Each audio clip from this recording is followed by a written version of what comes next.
Hello, my name is Nora Carter, and I'm 32 years old. I live in Seattle now, and most days I live a quiet, focused life. Coding, mentoring, working on a foundation I built with my own hands. From the outside, I might look like someone who had it all figured out. But this piece, it wasn't given to me. I had to earn it the hard way. I'm a twin. My brother's name is Logan. We were born just 3 minutes apart in a small clinic in Wenatchee, Washington. I came first, but I didn't cry. The umbilical cord had wrapped around my neck, cutting off oxygen to my brain. I survived, barely. That one moment, those few seconds of silence, they shaped the rest of my life. Logan was born strong, loud, healthy. The whole room cheered for him. Meanwhile, I was rushed into intensive care, my tiny body unable to move the way it should have. Doctors called it spastic cerebral palsy. My legs never developed strength. I've used a wheelchair since I was 2. But the real challenge wasn't just physical. It was how the world, especially my family, treated me because of it. We grew up on the edge of an apple orchard. My father, Martin, was a hard-working man, calloused hands, a permanent frown, and no time for softness. For him, Logan was everything he ever wanted in a child. And me? I was the shadow in the corner of the room. I used to wonder if he saw me at all. This story isn't just about disability. It's about being invisible in your own home. It's about what happens when love is conditional, and silence becomes your only survival. But one day, I stopped being quiet. One day, I said enough. My earliest memories aren't of laughter or family dinners. They're of watching my brother run across the orchard while I sat near the window, my small hands gripping the armrests of my first wheelchair, wondering what it felt like to be chosen, to be seen. When I was 8, I gathered the courage to ask my father if I could help out in the field someday. I remember his exact words. He didn't even look at me, just muttered while sharpening his pruning shears, "The orchard's not for people like you." As if my life had already been filed under useless. Logan, on the other hand, could do no wrong. He was agile, strong, and loud in all the right ways. My father showed him how to climb trees, use tools, pack crates. They worked side by side, dirt under their nails and laughter in their voices. I used to pretend I didn't mind being left inside. But I did. For my 10th birthday, my mom, Linda, secretly saved up to buy me a basic electric wheelchair. I still remember the thrill of sitting in it for the first time, imagining the paths I could now take on my own. But a week later, Dad gave it to Logan, just to test it out around the yard. He scratched the wheel covers, snapped the adjustment lever. When I cried, Dad looked at me and said, flatly, "You ain't got legs. What does it matter what chair you sit in?" That line stayed with me for years. At school, I was the quiet kid with awkward limbs and a teacher's helper always nearby. I stopped raising my hand after a boy mocked the way I spoke during a presentation. At family gatherings, I was wedged between the entryway and the table, out of sight from the camera flashes always centered on Logan. Even when I scored the highest on a math test in 5th grade and Mom proudly taped it to the fridge, Dad replaced it the next day with a photo of Logan picking apples. "That's the one doing real work," he said. And in that house, real work was the only thing that counted. It wasn't just the big things that hurt, it was the small moments that chipped away at me, day by day. The way Logan would get an extra slice of pie without asking. The way Dad would walk past me without a glance. The way I'd be wheeled to the corner during birthdays while Logan blew out candles under chandeliers. But through it all, there was one person who made me feel like I mattered. Mom. Linda was the only warmth in that cold orchard house. She made me softer apple pies because my teeth were weak. She taught me how to use the joystick on my wheelchair, gently guiding my hand until I got it right. She never spoke loudly, but her presence spoke volumes. I remember one October afternoon more vividly than any other. The wind had picked up and golden leaves covered the backyard. I wanted to reach the small garden where Mom and I used to sit. As I wheeled myself forward, one of the wheels got stuck in the soft earth. I tried rocking it free, but it tipped. I fell forward, face first into the wet grass. I couldn't sit up. My back throbbed. My left arm trembled from muscle tightness. I yelled for help, over and over. No one came, until my father passed by. He looked at me, expressionless, and said, "Why do you keep trying to do things you can't do? Isn't it enough you make life harder for everyone?" Then, reluctantly, he grabbed my arm to pull me up. So tightly, I gasped from the pain. But the worst part wasn't him. It was Logan, standing just a few feet away. He saw me lying there. He heard every word. And he turned and walked away. That night, I didn't cry. I clenched my teeth and swallowed it like always. But a few minutes later, Mom came rushing out, kneeling beside me in the hallway. She didn't say anything to Dad. She didn't scold Logan. She just held me, gently, firmly. Then she whispered, brushing the hair from my forehead, "If it hurts, cry. You don't have to be strong. I'm here." So I cried. And for once, it felt safe to do so. If I had a home in that house, it was wherever Mom stood. Not the walls, not the orchard, just her arms, her lap, her soft voice. She never made me feel like I had to earn love. I simply had it. But love, as I learned too early, doesn't always last forever. I turned 18 on a cold February morning. Snow clung to the bare apple trees outside. The house was unusually quiet. No laughter, no movement. Mom had woken up early to bake muffins for me, like she did every year. She was humming softly in the kitchen when it happened.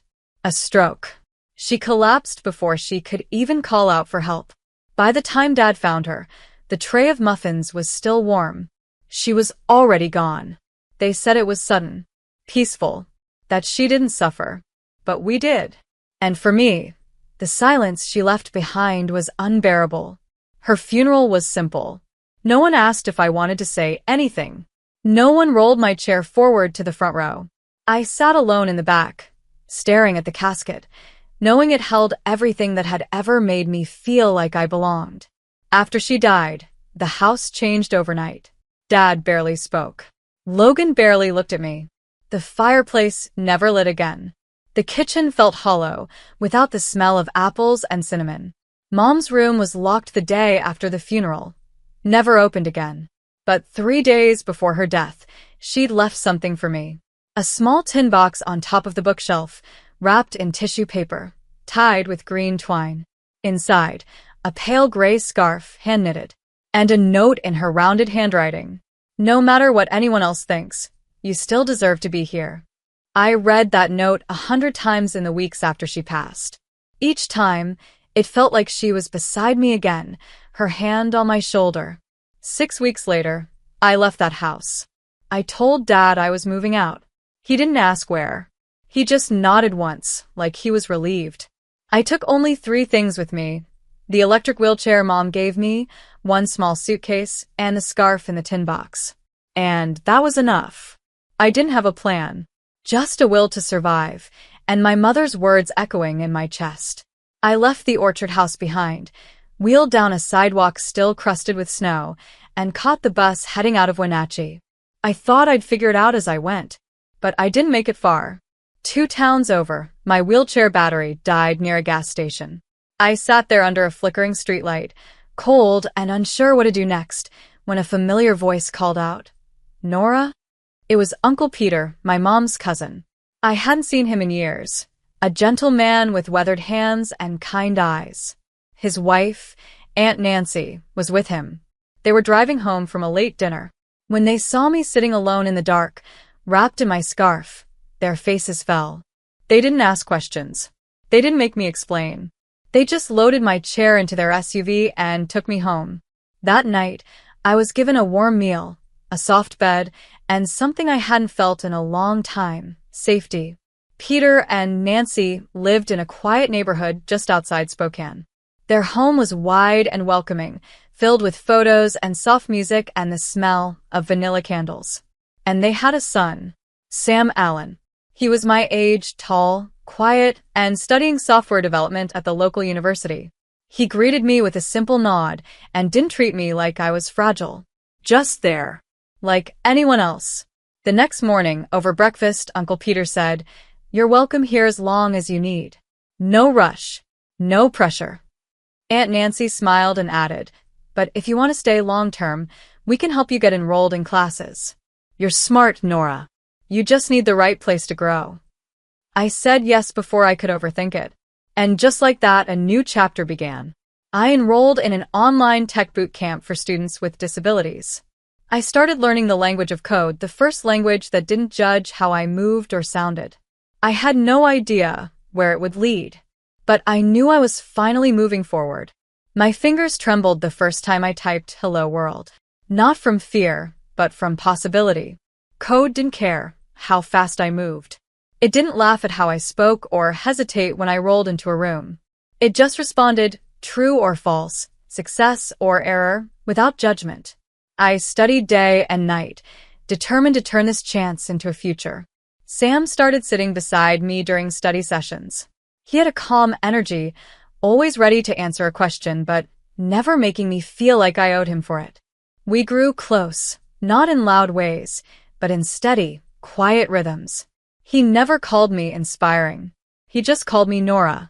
A year into my studies, I built my first working project, a simple communication app for kids with nonverbal autism.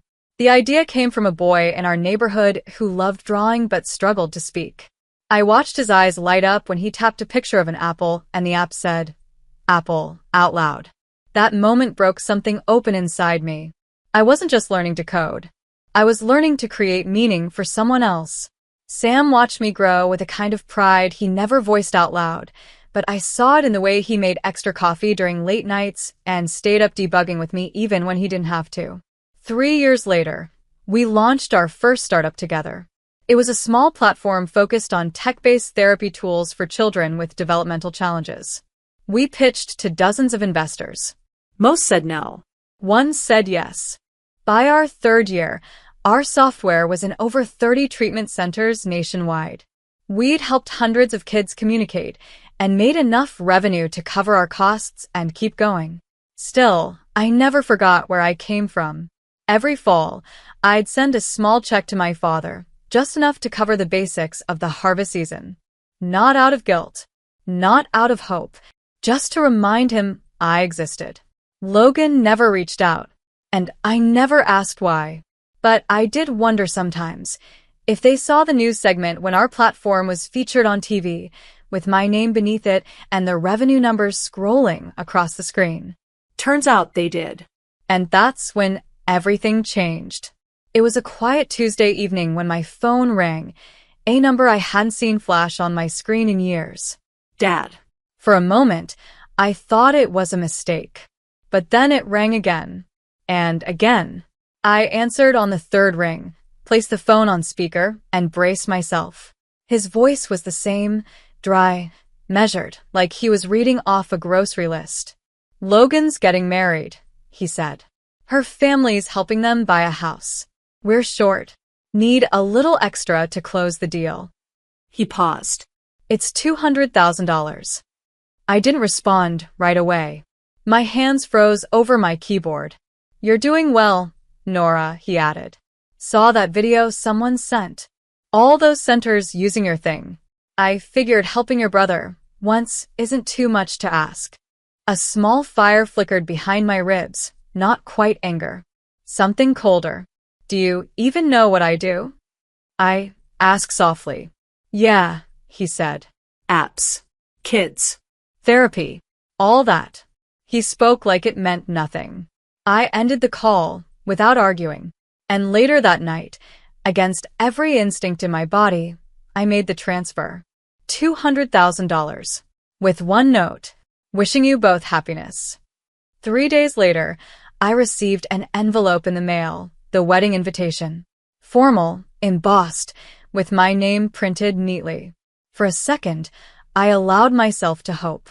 I booked a wheelchair-accessible hotel nearby, picked out a quiet but elegant gift, a bottle of aged wine, and carefully wrapped the scarf my mother had knitted into my suitcase. I thought, maybe this time, I'd be allowed in the photo. But just 2 days before the wedding, my phone rang again. Dad's voice was low and measured. "It's probably best you don't come." I didn't answer. I waited. He continued, Some people might feel uncomfortable. You know how these things go. Uncomfortable. I'd been the invisible thread in that family quilt all my life, good enough to sew things together, but never good enough to show. That night, I placed the invitation in the trash. I didn't cry, but for the first time in a long while, I felt truly foolish. I told myself I was done. I wouldn't go. I wouldn't watch from the sidelines again. I wouldn't roll into another place where I wasn't welcome. But then, on the morning of the wedding, something unexpected happened. Uncle Peter called. "I know what they did," he said, voice calm but firm. "But you deserve to decide for yourself. Nancy and I are heading to the church. If you want to come, we've already set up a space for your chair. Sam will be with us. We'll be there in 20. I hesitated, staring at the packed suitcase still sitting by the door. Then I said, "Okay." At 10:50 a.m., a gray SUV pulled up outside St. Thomas Church. I wore a black suit, no tie, and my mother's scarf folded gently around my shoulders. Sam helped me out of the car and wheeled me toward the side entrance. No one saw me come in. The pews were full. Sunlight poured through stained glass windows, casting soft red and gold shadows on the bride's dress as she walked down the aisle, her hand in Logan's. He looked calm, perfect. I stayed in the back, silent, unseen. But then the officiant spoke. "Before we begin the sacred vows, if any family member would like to share a few words." Aunt Nancy gently touched my shoulder. "Now's your moment if you want it." I rolled forward. The wheels of my chair echoed against the church floor. All heads turned. I took the microphone from the priest with steady hands. "Logan and I are twins. Born minutes apart. Same DNA. But from day one, our lives split down two very different roads." The room buzzed with whispers. I turned toward my father in the front row. His jaw was set like stone. I was the child in the wheelchair. He was the one in the photos. I sent money. I sent silence. I sent hope, thinking maybe one day I'd be allowed to belong. My voice softened. "But if this family looks better without me in the picture, then keep the one I'm not in. Just don't mistake a beautiful photo for a whole story." Then I looked at Logan. "You didn't forget me. You chose to ignore me." And I left the mic. I turned my chair toward the side door, my back straight, eyes forward. No one clapped. No one called out my name. No one stood to stop me. Except one. Sam. He was already moving toward me as I wheeled through the aisle, his eyes locked on mine, not with pity, but with pride. Aunt Nancy and Uncle Peter followed close behind. But just as I neared the door, I heard my father's voice behind me, sharp, loud, burning with rage. "You had no right to ruin this day." I turned slowly, keeping my voice calm. "I gave you everything you ever asked. A house. A check. My silence. And now you embarrass us?" He shouted, storming down the aisle. In his rage, he reached for the microphone stand, tall, metallic, and heavy. Before anyone could stop him, he swung it forward, and the cold metal struck the side of my head. I heard gasps, then silence. The sound of the impact echoed through the church, like a bell. My vision blurred. Blood trickled down the side of my face. I heard Sam yell, "Call 911," and within seconds, he was by my side, wrapping his jacket around my shoulders. I saw Logan standing frozen, watching the chaos. Not moving, not speaking. Then he did the unthinkable. "She asked for it," he muttered. And just like that, his bride stepped away from him. "What did you say?" she asked, horror in her voice. "She shouldn't have shown up," he said, shrugging. Her expression hardened. She ripped the veil from her head and turned to her parents. "We're leaving." The wedding was over.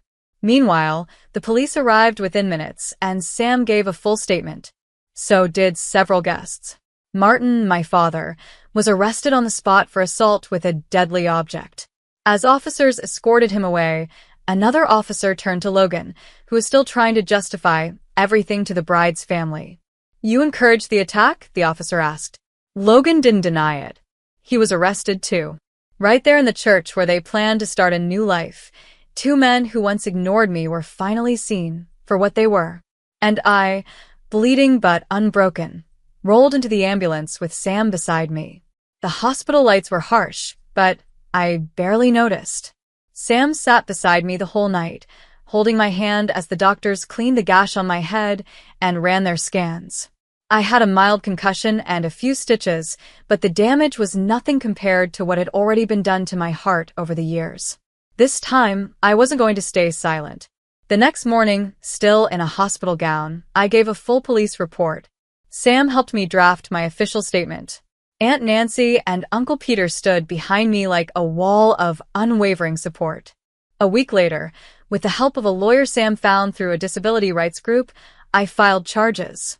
Second-degree assault for my father, criminal complicity, and defamation for my brother. Court hearings began 6 weeks later. The evidence was overwhelming. Guest testimonies, security footage, even the wedding photographer's microphone had picked up parts of the confrontation. The judge listened silently as the prosecutor played the video. My father swinging the stand, Logan excusing it, the bride calling off the wedding. When it was time for sentencing, the courtroom was silent. Martin, the judge said, you showed no remorse in your actions. Assaulting your disabled daughter with a weapon in front of witnesses is unforgivable. You are sentenced to 5 years in state prison with no early parole. Logan tried to look indifferent as his sentence was read. 2 years for criminal complicity, plus mandatory counseling for anger management and empathy training.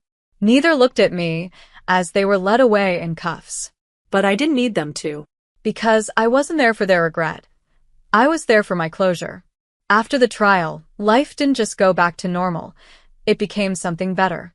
My foundation, the Nora Project, expanded. We funded 3 more communication apps, partnered with schools, and offered scholarships to disabled students. And through it all, Sam was beside me. Kind. Loyal. Patient.